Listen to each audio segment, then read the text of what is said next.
குறிப்பா இங்க இருக்கக்கூடிய கிறிஸ்தவ சகோதர சகோதரிகள், நீங்க என் மேல காட்டுகின்ற ஒரு தனி பிரியம், தனி பாசம் என்னை மிகவும் நிகழச் செய்கிறது.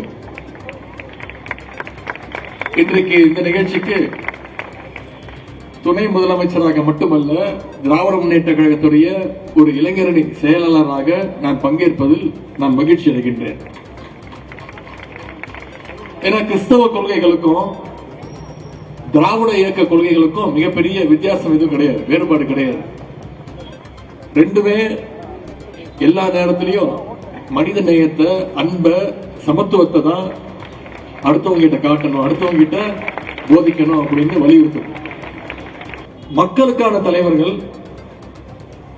எப்போதும் அரண்மனையில தான் இருப்பாங்க அப்படிங்கிற அந்த கருத்தை தன்னுடைய பிறப்பால உடைச்சவர் தான் திரு இயேசு அவர்கள். சாதாரண பின்புலத்திலிருந்து வந்தவர்களால் கூட மக்கள் தலைவர்களாக உயர முடியுங்கிறத நிரூபித்து காட்டிய இயக்கம் கிறிஸ்துவை போல, இயேசுவை போல நம்முடைய திராவிட முன்னேற்ற கழகம், திராவிட இயக்கம்.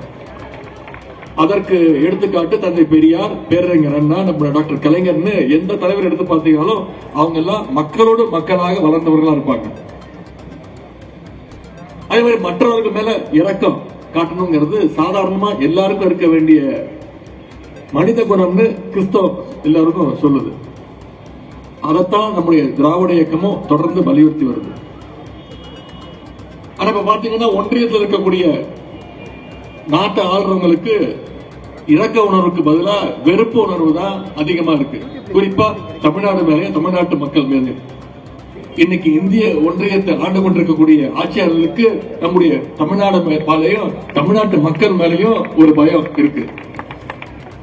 எங்க எல்லா மக்களும் ஒன்னா சேர்ந்துருவாங்களோ, அதனால தங்களுடைய அதிகாரம்லாம் பறி போயிடுமோன்னு ஒன்றிய அரசுக்கு நம்முடைய தமிழ்நாடு மீது பயம். மதம், மொழி, சாதியின் பேரால வெறுப்புணர்வை வேணும்னு பரப்புறாங்க.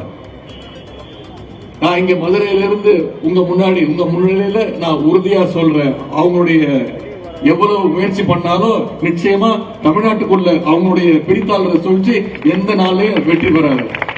தமிழ்நாட்டு மக்கள் அனுமதிக்கவே மாட்டாங்க.